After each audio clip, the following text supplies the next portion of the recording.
ಇನ್ನು ಧರ್ಮಸ್ಥಳದ ವಿರುದ್ಧ ನಡೆದಂತಹ ಹತ್ಯಾಕಾಂಡ ಆರೋಪ ಏನಿದೆ ಅದಕ್ಕೆ ಸಂಬಂಧಪಟ್ಟಂತೆ ಒಂದಿಷ್ಟು ಅಪ್ಡೇಟ್ಗಳಿವೆ. ಧರ್ಮಸ್ಥಳದ ಬುರುಡೆ ಪ್ರಕರಣದಲ್ಲಿ ಒಂದು ದೊಡ್ಡ ಬಿಗ್ ಟ್ವಿಸ್ಟ್ ಅನ್ನುವಂಥದ್ದು ಸಿಕ್ಕಿದೆ. ಧರ್ಮಸ್ಥಳದ ವಿರುದ್ಧ ಷಡ್ಯಂತರದ ಅಪಪ್ರಚಾರದ ಆರೋಪದ ಪ್ರಕರಣ, ಧರ್ಮಸ್ಥಳದ ಬುರುಡೆ ಪ್ರಕರಣದಲ್ಲಿ ಈಗ ಸದ್ಯಕ್ಕೆ ಮತ್ತೊಂದು ಬಿಗ್ ಟ್ವಿಸ್ಟ್ ಅನ್ನುವಂಥದ್ದು ಸಿಕ್ಕಿದೆ.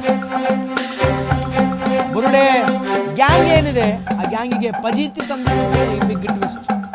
ಮೊದಲ ಬಾರಿಗೆ ಬುರುಡೆ ಕಂಡು ಬೆಚ್ಚಿ ಬಿದ್ದಂತಹ ಜಯಂತ್ ಬೆಂಗಳೂರಿನಿಂದ ದೆಹಲಿಗೆ ಕೊಂಡೊಯ್ಯಲು ಪರದಾಟ. ಸುಪ್ರೀಂ ಕೋರ್ಟ್ ಕದವನ್ನ ತಟ್ಟಿದಂತಹ ಬುರುಡೆ ಗ್ಯಾಂಗ್, ಸುಪ್ರೀಂ ಕೋರ್ಟ್ ಕದವನ್ನ ತಟ್ಟಿದಂತಹ ಬುರುಡೆ ಗ್ಯಾಂಗ್ ರೈಲಿನಲ್ಲಿ ಬುರುಡೆ ತೆಗೆದುಕೊಂಡು ಹೋಗಿದ್ದಂತಹ ಜಯಂತ್, ಮಾಸ್ಕ್ ಮ್ಯಾನ್ ಚಿನ್ನಯ್ಯ, ಗಿರೀಶ್ ಮಠಣ್ಣವರ್ ಸುಜಾತ ಫ್ಲೈಟ್ನಲ್ಲಿ ಪ್ರಯಾಣ. ದೆಹಲಿಯಲ್ಲಿ ರಾತ್ರಿ ಮಲಗಿದ್ದಂತಹ ಜಯಂತ್ಗೆ ಕೆಟ್ಟ ಕನಸೊಂದು ಆಭಾಸವಾಗಿದೆ.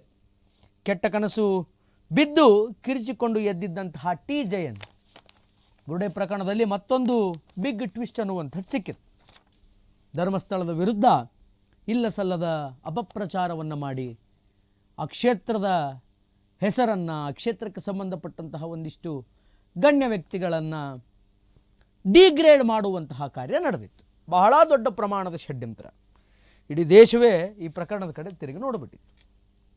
ಸೌಜನ್ಯ ಅನ್ನುವಂತಹ ಯುವತಿಯ ರೇಪ್ ಆ್ಯಂಡ್ ಮರ್ಡರ್ ಕೇಸಿನಿಂದ ಪ್ರಾರಂಭವಾದದ್ದು ಮತ್ಯಾರದ್ದೋ ಮರ್ಯಾದೆ ತೆಗಿಬೇಕು ಅಂತ ಹೋಗಿ ನಿಂತುಕೊಂಡು, ಅದಾದ ಮೇಲೆ ಏನೇನಾಯಿತು ಏನೇನಿಲ್ಲ ಅನ್ನುವಂತಹ ವಿಚಾರ ರಾಜ್ಯದ ಜನರ ಕಣ್ಣು ಮುಂದೆ ಬಂತು. ಯಾರು ಎಷ್ಟು ಸುಳ್ಳು ಹೇಳಿದರು, ಎ ಐ ವಿಡಿಯೋ ಮೂಲಕ ಯಾರು ಎಷ್ಟು ಷಡ್ಯಂತರವನ್ನು ಮಾಡಿದರು, ಯಾರ ಕೈಯಲ್ಲಿ ಸುಳ್ಳನ್ನು ಹೇಳಿಸಿದರು. ನಾನು ಸುಳ್ಳು ಹೇಳಿದೆ ಅಂತ ಒಪ್ಕೊಂಡಿದ್ದನ್ನು ನೀವೇ ಕೇಳಿದ್ದೀರಿ. ಯಾರು ಸುಳ್ಳು ಹೇಳಿದ್ರಲ್ಲ, ಯಾರು ದ ಸೋಕಾಲ್ಡ್ ಹೆಂಗಸು ಸುಜಾತ ಅಂತ, ಆಕೆಯ ಸುಳ್ಳನ್ನು ನೀವೇ ಕೇಳಿದಿರಿ, ಎಷ್ಟು ಹಸಿ ಸುಳ್ಳು ಹೇಳಿದಾಳೆ ಅಂತ. ನಾನೇನೂ ಇದರಲ್ಲಿ ಇನ್ವಾಲ್ವ್ಮೆಂಟನ್ನು ತೋರಿಸಿಲ್ಲ, ಕೆಲ ವ್ಯಕ್ತಿಗಳು ಬಂದು ನನ್ನ ಹತ್ತಿರಕ್ಕೆ ಸುಳ್ಳು ಹೇಳಿಸಿದ್ದಾರೆ ಅಂತ ಹೇಳಿದ್ದನ್ನು ನೀವೇ ಕೇಳಿದ್ದೆ. ಇನ್ನು ಧರ್ಮಸ್ಥಳದ ಬುರುಡೆ ಪ್ರಕರಣದಲ್ಲಿ ಈಗ ಒಂದು ಬಿಗ್ ಟ್ವಿಸ್ಟ್ ಅನ್ನುವಂಥದ್ದು ಸಿಕ್ಕಿದೆ. ಬುರುಡೆ ಗ್ಯಾಂಗಿಗೆ ಫಜೀತಿ ತಂದು ಬಿಟ್ಟಿದೆ. ಇದೆಂಥ ನೋಡಿ ವಿಚಾರ.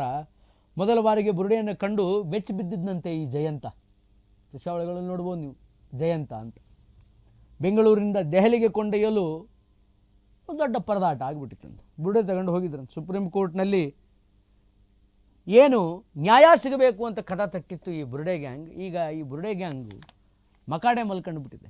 ಎಲ್ಲಿದ್ದಾರೆ ಇವರೆಲ್ಲ ಅನ್ನುವಂಥದ್ದೇ ಕಾಣಿಸ್ತಾ ಇಲ್ಲ. ಈ ಯೂಟ್ಯೂಬರ್ ಎಲ್ಲಿದ್ದಾನೆ, ಈ ಗಿರೀಶ್ ಚಣ್ಣನ್ ಅವರೆಲ್ಲಿದ್ದಾರೆ, ತಿಮರೋಡಿ ಅವರು ಎಲ್ಲಿದ್ದಾರೆ, ಯಾರೂ ಕೂಡ ಕಣ್ಣಿಗೆ ಕಾಣಿಸ್ತಾ ಇಲ್ಲ.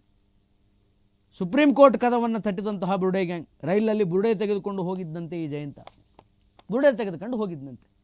ಎಲ್ಲಿಗೆ ಹೋಗಿದ್ದ, ಆ ಬುರುಡೆ ತಗೊಂಡು ಯಾರಿಗೆ ತೋರಿಸ್ದ? ದೆಹಲಿಯಲ್ಲಿ ರಾತ್ರಿ ಮಲಗಿದ್ದಂತಹ ಜಯಂತನಿಗೆ ಒಂದು ಕೆಟ್ಟ ಕನಸು ಬಂತಂತೆ. ಮತ್ತೇನು ಸಾತ್ವಿಕ ಕನಸು ಬರುತ್ತಾ, ಒಳ್ಳೆ ಕನಸು ಬರುತ್ತಾ? ಮಾಡಬಾರ್ದು ಕೆಲಸ ಮಾಡಿದರೆ ಕೆಟ್ಟ ಕನಸೇ ಬರೋದು. ಮಾಡಬಾರ್ದು ಕೆಲಸ ಮಾಡಿದರೆ ಕೆಟ್ಟ ಕನಸೇ ಬರುತ್ತೆ. ಇನ್ನೇನು ಒಳ್ಳೆ ಕನಸು ಬರೋಕ್ಕೆ ಸಾಧ್ಯನಾ? ಹೆದರಿ ವಾಪಸ್ ಬುರುಡೆ ತರಲು ಒಪ್ಪಿದಂತಹ ದೆಹಲಿಯಲ್ಲಿಯೇ ಬುರುಡೆ ಬಿಟ್ಟು ಬೆಂಗಳೂರಿಗೆ ವಾಪಸ್. ಬುರುಡೆ ಬಿಟ್ಟು ಫ್ಲೈಟ್ನಲ್ಲಿ ಬೆಂಗಳೂರಿಗೆ ಬಂದಿದ್ದಂತಹ ಈ 3 ಜನ ಹೊಸ ವರ್ಷದ ಆಚರಣೆಗೆ 2 ದಿನಗಳ ಅಷ್ಟೇ ಬಾಕಿ ಹಿನ್ನೆಲೆಯಲ್ಲಿ ಹಲವು ಸಿದ್ಧತೆ.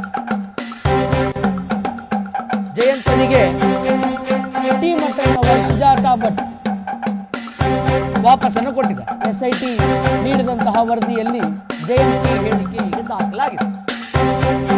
ಬುರುಡೆಯನ್ನ ದೆಹಲಿಯಲ್ಲಿಯೇ ಬಿಟ್ಟು ಫ್ಲೈಟ್ನಲ್ಲಿ ಬೆಂಗಳೂರಿಗೆ ವಾಪಸ್ ಬಂದಿದ್ದಾರೆ ಜಯಂತಿ ಮಠಣ್ಣವರ್ ಸುಜಾತ ಭಟ್ ಈಗ ಬೆಂಗಳೂರಿಗೆ ವಾಪಸ್ ಆಗಿದ್ದಾರೆ. ಏನು ಸುಪ್ರೀಂ ಕೋರ್ಟಿನ ಕದ ತಟ್ಟಿದ್ರು ಇವರು ಬುರುಡೆ ಗ್ಯಾಂಗ್ ಅವರು, ಅಲ್ಲಿ ಏನಾದರೂ ಎವಿಡೆನ್ಸಸ್ಗಳನ್ನು ಕೊಡಬೇಕಲ್ಲ, ಬುರುಡೆ ಇತ್ತು ಅಂತ. ಆ ಬುರುಡೆ ತಗೊಂಡು ಬಾಪ ಅಂತ ಈ ಜಯಂತನಿಗೆ ಹೇಳಿದ್ದಾರೆ. ಈ ಜಯಂತ ಏನು ಮಾಡಿದ್ದಾನೆ ಅಂತಂದರೆ ಟ್ರೈನಲ್ಲಿ ಆ ಬುರುಡೆಯನ್ನು ಸಾಗಿಸ್ಕೊಂಡು ದೆಹಲಿಗೆ ಹೋಗಿದ್ದಾನೆ. ಸುಪ್ರೀಂ ಕೋರ್ಟಿಗೆ ಏನಾದರೂ ಎವಿಡೆನ್ಸಸ್ ಕೊಡಬೇಕಲ್ಲ, ಅದಕ್ಕೆ ಟ್ರೈನ್ನಲ್ಲಿ ಬುರುಡೆ ತಗೊಂಡು ಹೋಗಿದ್ದಾನೆ. ಆಗೇನಾಗಿದೆ, ಏನೋ ಒಂದು ಕೆಟ್ಟ ಕನಸು ಬಿದ್ದುಬಿಟ್ಟಿದೆ ಅಂತೆ. ಅದಕ್ಕೆ ಹೆದರ್ಕೊಂಡು ಬುರುಡೆಯನ್ನು ದೆಹಲಿಯಲ್ಲಿಯೇ ಬಿಟ್ಟು ಸದ್ಯಕ್ಕೆ ಬೆಂಗಳೂರಿಗೆ ವಾಪಸ್ಸಾಗಿದ್ದಾರೆ ಈ 3 ಜನ. ಜಯಂತ, ಮಟ್ಟಣ್ಣವರ್ ಮತ್ತು ಸುಜಾತ ಭಟ್ 3 ಜನ ವಾಪಸ್ ಬಂದುಬಿಟ್ಟಿದ್ದಾರೆ. ಮತ್ತು ಸುಪ್ರೀಂ ಕೋರ್ಟಿಗೆ ಯಾವ ಪುರುಷಾರ್ಥಕ್ಕೆ ಹೋದರು, ಯಾವ ಸಾರ್ಥಕತೆಗೆ ಹೋದರು, ಏನು ನ್ಯಾಯ ಕೊಡಿಸ್ತಾರೆ ಇವರು?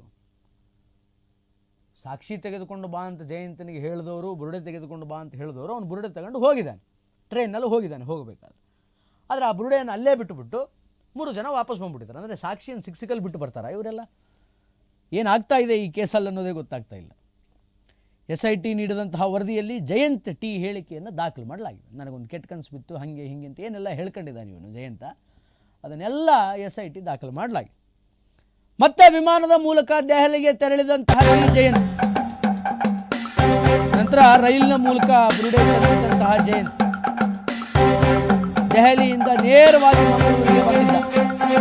ಬಳಿಕ ತಿಮ್ಮಾರೋಡಿ ಮನೆಗೆ ಬುರುಡೆ ತೆಗೆದುಕೊಂಡು ಹೋಗಿದ್ದಂತೆ ಜಯಂತ್. SIT ನೀಡಿದ ವರದಿಯಲ್ಲಿ ಜಯಂತ್ ಹೇಳಿಕೆಗಳೆಲ್ಲವೂ ಕೂಡ ಬಹಳ ಸ್ಪಷ್ಟವಾಗಿ ದಾಖಲಾಗಿದೆ. ವಿಮಾನದ ಮೂಲಕ ದೆಹಲಿಗೆ ಹೋಗಿದ್ದೆ, ನಂತರ ರೈಲಿನ ಮೂಲಕ ಬುರುಡೆಯನ್ನು ತೆಗೆದುಕೊಂಡು ದೆಹಲಿಗೆ ಹೋದೆ, ದೆಹಲಿಯಿಂದ ನೇರವಾಗಿ ಮಂಗಳೂರಿಗೆ ಬಂದೆ, ಮಂಗಳೂರಿನಲ್ಲಿ ತಿಮ್ಮಾರೋಡಿ ಅವರ ಮನೆಗೆ ಹೋಗಿ ಬುರುಡೆಯನ್ನು ತೆಗೆದುಕೊಂಡು ಹೋಗಿದ್ದೆ ಅನ್ನುವಂತಹ ಜಯಂತನ ಹೇಳಿಕೆಗಳು ಏನಿದೆ ಆ ಎಲ್ಲ ಹೇಳಿಕೆಗಳನ್ನು SIT ನೀಡಿದಂತಹ ವರದಿಯಲ್ಲಿ ದಾಖಲು ಮಾಡ್ಕೊಂಡಿದೆ. ಇದ್ಯಾರೋ ಕಟ್ಟುಕತೆ, ಇದ್ಯಾರೋ ಸೃಷ್ಟಿ ಮಾಡಿದ ಕಥೆಗಳಲ್ಲ, ಇನ್ಯಾರೋ ಈ ಬುರುಡೆ ಗ್ಯಾಂಗಿನ ವಿರೋಧ ಇರತಕ್ಕಂತಹ ಜನರು ಹೇಳಿದಂತಹ ಕಥೆಗಳಂತೂ ಅಲ್ಲ, ವಿಷಯಗಳಂತೂ ಅಲ್ಲ. ಇದಕ್ಕೆ ಸಂಬಂಧಪಟ್ಟಂತಹ ಈ ಟಿ ಜಯಂತ್ ಏನಿದ್ದಾನೆ, ಜಯಂತ್ ಟಿ, ಈತ ಹೇಳಿರ್ತಕ್ಕಂತಹ ವಿಚಾರಗಳು. ವಿಮಾನದ ಮೂಲಕ ದೆಹಲಿಗೆ ತೆರಳಿದ್ದ ಜಯಂತ, ತದನಂತರದಲ್ಲಿ ರೈಲಿನಲ್ಲಿ ಬುರುಡೆಯನ್ನು ಕೂಡ ತೆಗೆದುಕೊಂಡು ಬಂದಿದ್ದ, ದೆಹಲಿಯಿಂದ ನೇರವಾಗಿ ವಾಪಸ್ ಮಂಗಳೂರಿಗೆ ಬರ್ತಾನೆ. ಮಂಗಳೂರಿಗೆ ಬಂದ ಮೇಲೆ ಮಹೇಶ್ ಶೆಟ್ಟಿ ತಿಮ್ಮಾರೋಡಿಯವರನ್ನು ಭೇಟಿ ಆಗ್ತಾನೆ. ಅವ್ರ ಮನೆಗೆ ಬುರುಡೆಯನ್ನು ತೆಗೆದುಕೊಂಡು ಹೋಗ್ತಾನಂತೆ ಈ ಜಯಂತ್. ಇದನ್ನು ತಾನೇ ಹೇಳ್ಕೊಂಡಿದ್ದಾನೆ SIT ಮುಂದೆ. SIT ಏನು ಮಾಡಿದೆ, ತಾನು ಹೇಳಿದಂಥ ಈ ಜಯಂತ ಹೇಳಿದಂತಹ ಎಲ್ಲ ದಾಖಲೆಗಳನ್ನು ಬರ್ಕೊಂಡಿಟ್ಕೊಂಡಿದೆ, ದಾಖಲೆ ಮಾಡ್ಕೊಂಡಿದೆ. ಆದ್ದರಿಂದ ಇದು ಯಾರೋ ಹೂವಾಪೂವದ ಕಥೆಯಲ್ಲ, ಬೇರೆಯವರು ಯಾರು ಸೃಷ್ಟಿ ಮಾಡಿರ್ತಕ್ಕಂತಹ ವಿಚಾರ ಅಲ್ಲ. ಇನ್ನು ಧರ್ಮಸ್ಥಳದ ವಿರುದ್ಧ ಷಡ್ಯಂತರ ಅಪಪ್ರಚಾರ ಆರೋಪದ ಪ್ರಕರಣ. ದೆಹಲಿಯಲ್ಲಿ ಅರಿವಿಲ್ಲದೆ ಬುರುಡೆ ಜೊತೆ ರಾತ್ರಿ ಕಳೆದಂತಹ ಸುಜಾತ, ಧರ್ಮಸ್ಥಳದ ವಿರುದ್ಧದ ಷಡ್ಯಂತ್ರ. ಇದಕ್ಕೆ ಸಂಬಂಧಪಟ್ಟಂತೆ ದೆಹಲಿಯಲ್ಲಿ ಅರಿವಿಲ್ಲದೆ ಬುರುಡೆಯ ಜೊತೆ ರಾತ್ರಿ ಕಳೆದಿದ್ದಾಳೆ ಸುಜಾತ. ದೆಹಲಿಯಲ್ಲಿ ಪ್ರತ್ಯೇಕ ರೂಮಿನಲ್ಲಿದ್ದಂತಹ ಸುಜಾತ ಭಟ್, ದೆಹಲಿಯ ವಿಠ್ಠಲ್ ಮಂದಿರದಲ್ಲಿ ರೂಮ್ ಮಾಡಿ ಉಳಿದಿದ್ದಂತಹ ಈ 3 ಜನ, ಜಯಂತ, ಗಿರೀಶ್ ಮಟ್ಟಣ್ಣವರ್ ಮತ್ತು ಸುಜಾತ ಭಟ್, ಒಂದೇ ರೂಮಿನಲ್ಲಿದ್ದಂತಹ ಗಿರೀಶ್ ಮಟ್ಟಣ್ಣವರ್, ಟಿ ಜಯಂತ್ ಮತ್ತು ಮಾಸ್ಕ್ ಮ್ಯಾನ್ ಚಿನ್ನಯ್ಯ, ರೂಮ್ ಮಂಚದ ಕೆಳಗೆ ಬುರುಡೆ ಇದ್ದಂತಹ ಬಾಕ್ಸ್ ಇದ್ದ ಜಯಂತ, ಸುಜಾತ ಭಟ್ ಇದ್ದ ರೂಮ್ ಮಂಚದ ಕೆಳಗೆ ಬುರುಡೆಯ ಬಾಕ್ಸ್ ಇತ್ತಂತೆ. ಈ ವೇಳೆ ಬಾಕ್ಸಿನಲ್ಲಿ ಏನಿದೆ ಅಂತ ಕೇಳಿದಂತಹ ಸುಜಾತ ಭಟ್, ಏನೂ ಇಲ್ಲ, ಸುಮ್ಮನಾಗ್ಬಿಡಿ, ನಿಮಗೆ ಯಾಕೆ ಬೇಕು ಅಂತ ಹೇಳಿ ಟಿ ಜಯಂತ ಸುಜಾತ ಭಟ್ಲನ್ನು ಸಮಾಧಾನ ಮಾಡಿದ. ಅಂದು ರಾತ್ರಿ ಸುಜಾತ ಭಟ್ ಮಲಗಿದಂತಹ ಮಂಚದ ಕೆಳಗೇನೆ ಬುರುಡೆ ಇತ್ತು ಅನ್ನುವಂಥದ್ದು ಈಗ ಸ್ಪಷ್ಟವಾಗಿ ಗೊತ್ತಾಗ್ತಾ ಇದೆ. ಅಂದು ಸುಜಾತ ಭಟ್ ಮಲಗಿದಂತಹ ರೂಮಿನ ಮಂಚದ ಅಡಿಯಲ್ಲಿಯೇ ಈ ಮಹಾನುಭಾವ ಬುರುಡೆಯನ್ನು ಇಟ್ಟಿದ್ದಂತೆ. ಅಂದು ರಾತ್ರಿ ಟಿ ಜಯಂತನಿಗೆ ಬಿದ್ದಿದ್ದಂತಹ ಒಂದು ಕೆಟ್ಟ ಕನಸಿನಿಂದ ಅವನು ಅಲ್ಲಿಂದ ವಾಪಸ್ ಆಗ್ತಾನೆ. ಇದನ್ನೆಲ್ಲ SITಗೆ ಸಲ್ಲಿಸಿದಂತಹ ಪ್ರಾಥಮಿಕ ವರದಿಯಲ್ಲಿ ಉಲ್ಲೇಖ ಮಾಡಲಾಗಿದೆ. ಇದೆಲ್ಲವೂ ಕೂಡ SITಯ ಪ್ರೈಮರಿ ಇನ್ವೆಸ್ಟಿಗೇಷನ್ ಅಂತ ಏನಿದೆ, ಆ ಪ್ರೈಮರಿ ಇನ್ವೆಸ್ಟಿಗೇಷನಲ್ಲಿ ಇದನ್ನೆಲ್ಲವನ್ನು ಕೂಡ ಮೆನ್ಷನ್ ಮಾಡಲಾಗಿದೆ, ಪಿನ್ ಟು ಪಿನ್ ಮೆನ್ಷನ್ ಮಾಡಲಾಗಿದೆ. ಏನು ಈ ಧರ್ಮಸ್ಥಳದ ವಿರುದ್ಧ ಷಡ್ಯಂತ್ರ ಅಪಪ್ರಚಾರವನ್ನು ಮಾಡಿದರು, ಈ 3 ಜನ ಸುಪ್ರೀಂ ಕೋರ್ಟಿಗೆ ಹೋಗಿದ್ರು. ಸುಪ್ರೀಂ ಕೋರ್ಟಿಗೆ ಹೋದಂಥ ಸಂದರ್ಭದಲ್ಲಿ 3 ಜನ, ಚಿನ್ನಯ್ಯ, ಜಯಂತ ಮತ್ತು ಮಟ್ಟಣ್ಣವರು 3 ಜನ ಒಂದು ರೂಮಲ್ಲಿದ್ದರು. ಸುಜಾತ ಭಟ್ ಒಂದು ಪ್ರತ್ಯೇಕ ರೂಮ್ನಲ್ಲಿದ್ದರು. ದೆಹಲಿಯ ವಿಠ್ಠಲ ಮಂದಿರದಲ್ಲಿ ರೂಮ್ ಮಾಡ್ಕೊಂಡು ಉಳಿದಿದ್ರು. ಎವಿಡೆನ್ಸ್ ಅಂತ ಹೇಳಿ ಏನು ಸುಪ್ರೀಂ ಕೋರ್ಟಿಗೆ ತೋರ್ಸಕ್ಕೆ ಬುರುಡೆ ತಗೊಂಡು ಹೋಗಿದ್ನಲ್ಲ ಈ ಜಯಂತ, ಆ ಬುರುಡೆಯನ್ನು ಈ ಸುಜಾತ ಭಟ್ ಮಲಗಿರುವಂತಹ ರೂಮಿನ ಮಂಚದ ಕೆಳಗಡೆ ಇಟ್ಟಿದ್ನಂತೆ. ಸುಜಾತ ಭಟ್ ಕೇಳ್ತಾಳೆ, ಏನಿಟ್ಟಿದೆಯಪ್ಪ ಜಯಂತ ಮಂಚದ ಕೆಳಗಡೆ ಅಂತ ಕೇಳಿದರೆ, ಏನೇ ಇಲ್ಲ ಬಿಡಿ, ನಿಮ್ಗೆ ಯಾಕೆ, ಸುಮ್ಮನಿದ್ದು ಬಿಡಿ, ಏನೋ ಇದೆ ಅದರಲ್ಲಿ ಅಂತ ಹೇಳ್ತಾನೆ. ಪಾಪ ಆಕೆ ಕೂಡ ಆಯ್ತು ಬಿಡು ಏನೋ ಇಟ್ಕೊಂಡಿದ್ದಾರೆ, ಇವರು ಸಹವಾಸ ಮಾಡಿದ್ದೇ ನನ್ನ ತಪ್ಪು ಅಂತ ಅನ್ಕೊಂಡು ಇದು ಒಳ್ಳೆ ಪಜಿತಿ ಬಂತಲ್ಲ, ನನ್ನ ಪಾಡಿಗೆ ನಾನು ಎಲ್ಲೋ ಇದ್ದೆ, ನಾನು ಕರ್ಕೊಂಡು ಬಂದು ಈ ಕೇಸ್ನಲ್ಲಿ ಸಿಕ್ಕಾಕ್ಸಿ ಇಲ್ಲ ಸಲ್ಲದ ಹೇಳಿಕೆಗಳನ್ನು ನನ್ನ ಕಡೆಯಿಂದ ಹೇಳಿಸಿ ಏನೋ ಅವಾಂತರಕ್ಕೆ ನಾನು ನೂಕ್ಬಿಟ್ರು, ಏನಾದರೂ ಇಟ್ಕೊಂಡು ಹಾಳಾಗೋಗಲಿ ಅಂತ ಪಾಪ ಅವಳು ಸುಮ್ಮನಾಗ್ಬಿಟ್ಟಿದೆ ಸುಜಾತ ಭಟ್. ಈ ವೇಳೆ ಬಾಕ್ಸ್ನಲ್ಲಿ ಬುರುಡೆ ಇದೆ ಅನ್ನುವಂಥ ವಿಚಾರವೇ ಪಾಪ ಹೆಂಗಸಿಗೆ ಗೊತ್ತಿಲ್ಲ, ಆ ಸುಜಾತ ಭಟ್ಟಿಗೆ ಗೊತ್ತಿಲ್ಲ. ಅವತ್ತು ರಾತ್ರಿ ಬುರುಡೆ ಇದೆ ನನ್ನ ಮಂಚದ ಕೆಳಗಡೆ ಅನ್ನುವಂತಹದ್ದನ್ನು ಕೂಡ ಮರೆತು ಗಾಢವಾದ ನಿದ್ರೆಗೆ ಜಾರಿದ್ಲು ಸುಜಾತ ಭಟ್. ಆದರೆ ಅವತ್ತು ರಾತ್ರಿ ಟಿ ಜಯಂತನಿಗೆ ಅದೇನೋ ಒಂದು ಕೆಟ್ಟ ಕನಸು ಬಿದ್ದು ಬಿಡ್ತಂತೆ. ಮಾಡಿದ ಘನಕಾರ್ಯ ಕೆಟ್ಟ ಕನಸು ಬೀಳದೆ ಏನಾಗುತ್ತೆ, ಏನೋ ಒಂದು ಕೆಟ್ಟ ಕನಸು ಬಿತ್ತಂತೆ. ಆ ಕಾರಣಕ್ಕೆ ಅವನು ಫ್ಲೈಟ್ನಲ್ಲಿ ವಾಪಸ್ ಬೆಂಗಳೂರಿಗೆ ಬಂದ.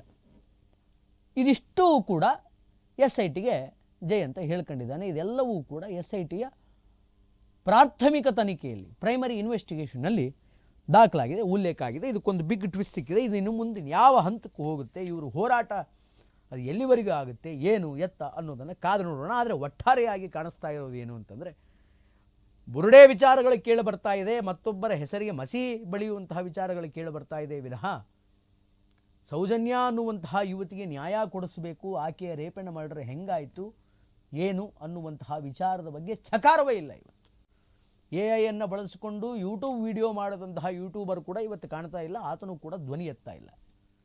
ವೆರಿ ಶಾರ್ಟ್ ಸ್ಪ್ಯಾನಲ್ಲಿ ಆತನ ಹೋರಾಟ ಸತ್ತು ಹೋಯ್ತು. ನ್ಯಾಯ ಕೊಡಿಸೋರು ಹೋರಾಟ ಮಾಡೋದು ಹಿಂಗೆ, ಎಂತೆಂಥ ರೆವಲ್ಯೂಷನರಿಗಳಿದ್ದಾರೆ, ಎಂತೆಂಥ ಹೋರಾಟಗಾರರಿದ್ದಾರೆ ನ್ಯಾಯಕ್ಕಾಗಿ ಹೋರಾಟ ಮಾಡಿದಂಥವ್ರು. ಹಂಗೆ ಹೋರಾಟ ಮಾಡಬೇಕು. ಯಾರ್ದೋ ಹೆಸರಿಗೆ ಮಸಿ ಬಳಿಯೋ ಹೆಸರಿನಲ್ಲಿ ಹೋರಾಟ ಮಾಡುವಂಥ ಹೋರಾಟಗಳು ಅಲ್ಪ ಕಾಲದಲ್ಲಿ ಸತ್ತು ಹೋಗುತ್ತೆ ಅನ್ನೋದಕ್ಕೆ this is the one of the example. ಕೊಡಿಸಿ, ಸೌಜನ್ಯಾಳಿಗೆ ನ್ಯಾಯ ಕೊಡಿಸಿ, ಸೌಜನ್ಯ ಪ್ರಕರಣಕ್ಕೆ ಏನೇನು ಬೇಕೋ ಅದರ ಬಗ್ಗೆ ಮಾತನಾಡಿ.